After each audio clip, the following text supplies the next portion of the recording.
Poetry is nobody's business except the poets and everybody else. Fuck off and fuck off. I work all day and get half drunk at night, awaken at 4 to soundless dark I stare, and by the time the curtain edges will grow light, until then I see what's really always there. Unrest and death, a whole day nearer, and now making all thought impossible. But how and where and when I shall myself die? An interrogation, yet the dread of dying and being dead flashes afresh to hold and horrify.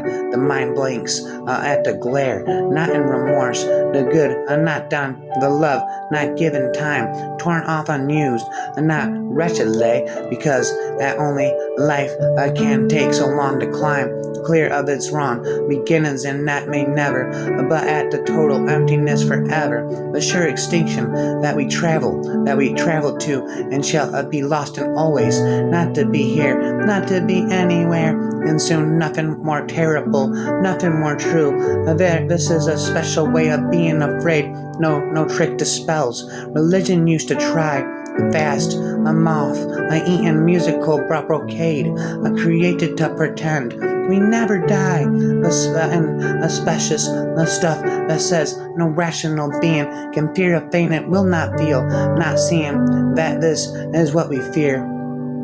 No sight, no sound, no touch, or taste or smell, nothing to think with, nothing to love or link with, the anesthetic from which none come around, and so it stays just on the edge of vision, a small unfocused blur, a standing chill that slows each impulse down to indecision. Most things may never happen, this one will, and realization as of it rages out, and furnace fear when we are caught without. People their drink courage is no good, it means not scarring others, being brave lets no one off the grave. Death is no different wind or been withstood. Slowly light strengthens and the room takes shape and stands plain as a wardrobe that we have always known. Know that we can't escape. Yes, we can't, yet we can't escape. On one side, we'll have to go. Meanwhile, telephones, a crotch getting ready to ring, and locked up offices, and all of the uncaring intricate, a rented world begins to arouse. The sky is white as clay, with no sun. Work has to be done. A postman like doctors go from house to house, morning, noon, and bloody night. Seven sodden days a week I slave a filthy work that might be done by any book, a drunk freak. This goes on until I kick the bucket. Fuck it. How well, how little our careers express what lies in us, and yet how much time they take up. It's sad in reality. So many things I had a thought forgotten return to my mind with stranger pain, like letters that arrive addressed to someone who left the house so many years ago. From why did I dream of you last night? I feel the only thing you can do about life is preserve it by art. If you're an artist, be children if you're not. Originality is being different from oneself, not others. I can understand these chaps who go around American universities explaining how they write poems. It's like going around explaining how you sleep with your wife. Seriously, I think it is grave a fault in life that so much time is wasted in social matters, because it's not only takes up time when you might be doing individual private things, but it prevents you storing up psychic energy, what can be released to create art or whatever it is. It's terrible the way we scotch silence and solitude and ever return, quite suicidal. I can see how to avoid it without being very rich or very unpopular, and it does worry me for the time is slipping by and nothing is done, and is it as if anything was gained by this social frivolity? It isn't. It's just a waste. And everyone there sleeps, a sense of life lived accordance to love. To some it means the difference they can make by loving others, but across most it sweeps as all they might have done that they have been left, that nothing cures, something like nothing happens everywhere, anywhere. I have a sense of melancholy isolation, life rapidly vanishing, all the usual things.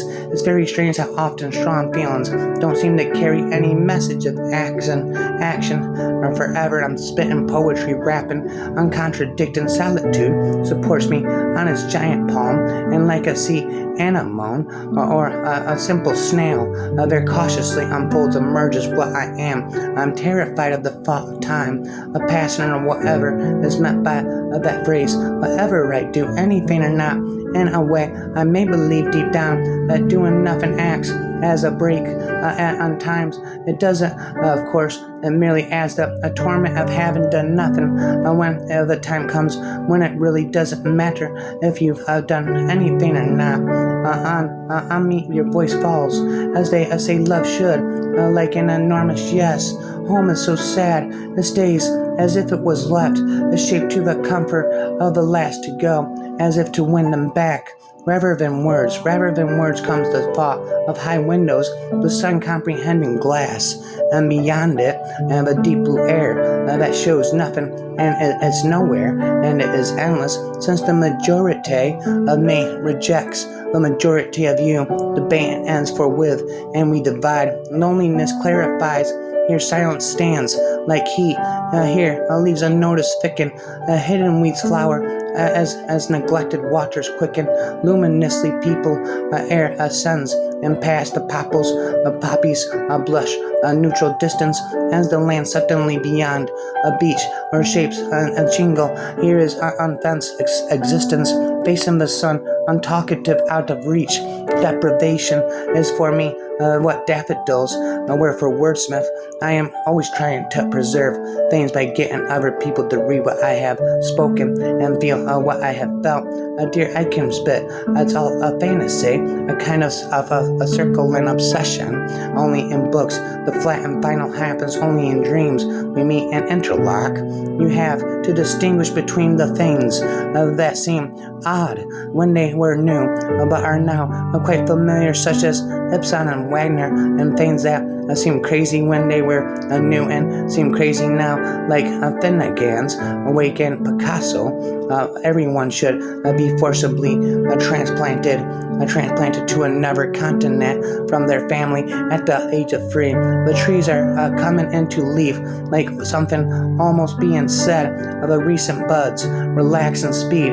Their greenness is a kind of grief.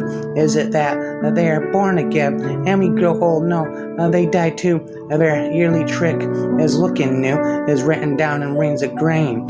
Yet still the unresting castle's fresh and full grown, of thickness every May. Last year is dead, they seem to say. Begin afresh. I believe I'm Philip Larkin forever, I said, again and again.